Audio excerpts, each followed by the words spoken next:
ಧರ್ಮಸ್ಥಳ ವಿಷಯಕ್ಕೆ ಸಂಬಂಧಿಸಿದಂತೆ ರಾಜ್ಯ ಸರ್ಕಾರ SIT ನೇಮಕ ಮಾಡಿದೆ.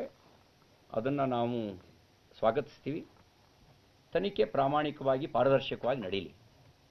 ತಪ್ಪು ಯಾರೇ ಮಾಡಿದರೂ ತಪ್ಪಿಗೆ ಶಿಕ್ಷೆ ಆಗಲಿ. ಅದನ್ನು ಯಾರೂ ನಾವು ತನಿಖೆಯಲ್ಲಿ ಮಧ್ಯಪ್ರವೇಶ ಮಾಡಲ್ಲ. ಆದರೆ ತನಿಖೆಗೆ ಮುಂಚೆನೇ ಕೆಲವರು ತನಿಖೆನೂ ನಡೆಸಿ ಜಡ್ಜ್ಮೆಂಟು ಕೊಡೋ ಪ್ರವೃತ್ತಿ ಇದೆಯಲ್ಲ, ಅದು ಸ್ವೀಕಾರಾರ್ಹ ಅಲ್ಲ.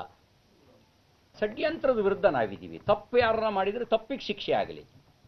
ಹಾಗಾಗಿಯೇ ನೋಡಿ, ಧರ್ಮಸ್ಥಳ ಅಂತ ಹೇಳಿದ್ರೆ ಅದೊಂದು ಧರ್ಮ ಸಂಸ್ಕೃತಿಯ ಪರಂಪರೆಯ ಒಂದು ಭಾಗ ಅಂತ ಲಕ್ಷಾಂತರ ಜನ ಭಕ್ತರು ಅದನ್ನು ಶ್ರದ್ಧೆ ಕೇಂದ್ರವಾಗಿ ನೋಡ್ತಾರೆ.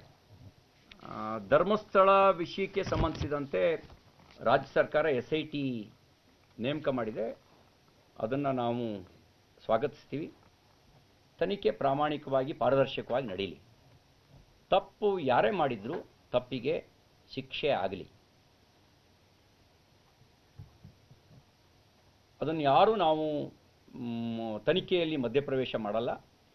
ಆದರೆ ತನಿಖೆಗೆ ಮುಂಚೆನೇ ಕೆಲವರು ತನಿಖೆನೂ ನಡೆಸಿ ಜಡ್ಜ್ಮೆಂಟು ಕೊಡೋ ಪ್ರವೃತ್ತಿ ಇದೆಯಲ್ಲ, ಅದು ಸ್ವೀಕಾರಾರ್ಹ ಅಲ್ಲ. ಧರ್ಮಸ್ಥಳದಂಥ ಸಂಸ್ಥೆಯನ್ನೇ ಅನುಮಾನಿಸುವ, ಸಂಸ್ಥೆಯ ಮುಖ್ಯಸ್ಥರನ್ನೇ ತಪ್ಪಿತಸ್ಥರು ಅನ್ನೋ ರೀತಿಯಲ್ಲಿ ಬಿಂಬಿಸುವ ಷಡ್ಯಂತ್ರದ ವಿರುದ್ಧ ನಾವಿದ್ದೀವಿ. ತಪ್ಪು ಯಾರನ್ನ ಮಾಡಿದರೆ ತಪ್ಪಿಗೆ ಶಿಕ್ಷೆ ಆಗಲಿ.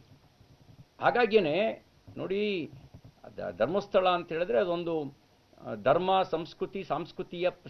ಸಂಸ್ಕೃತಿಯ ಪರಂಪರೆಯ ಒಂದು ಭಾಗ ಅಂತ ಲಕ್ಷಾಂತರ ಜನ ಭಕ್ತರು ಅದನ್ನು ಶ್ರದ್ಧೆ ಕೇಂದ್ರವಾಗಿ ನೋಡ್ತಾರೆ. ಧರ್ಮಸ್ಥಳ ವಿಷಯಕ್ಕೆ ಸಂಬಂಧಿಸಿದಂತೆ ರಾಜ್ಯ ಸರ್ಕಾರ SIT ನೇಮಕ ಮಾಡಿದೆ. ಅದನ್ನು ನಾವು ಸ್ವಾಗತಿಸ್ತೀವಿ. ತನಿಖೆ ಪ್ರಾಮಾಣಿಕವಾಗಿ ಪಾರದರ್ಶಕವಾಗಿ ನಡೆಯಲಿ. ತಪ್ಪು ಯಾರೇ ಮಾಡಿದರೂ ತಪ್ಪಿಗೆ ಶಿಕ್ಷೆ ಆಗಲಿ.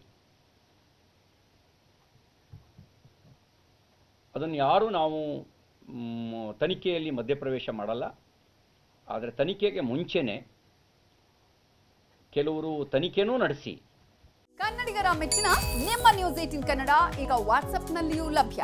ಕರ್ನಾಟಕ ಮತ್ತು ದೇಶ ವಿದೇಶದ 360 ಡಿಗ್ರಿ ಸುದ್ದಿ ವಿವರವನ್ನ ನೀವು ನಿಮ್ಮ ಕೈ ಬೆರಳುಗಳಲ್ಲಿಯೇ ಪಡೆಯೋದಿಕ್ಕೆ ಈ QR ಕೋಡ್ ಅನ್ನು ಸ್ಕ್ಯಾನ್ ಮಾಡಿ. ನಮ್ಮ ಚಾನೆಲ್ ಅನ್ನು ಫಾಲೋ ಮಾಡಿ, ನೋಟಿಫಿಕೇಶನ್ ಆನ್ ಮಾಡಿ.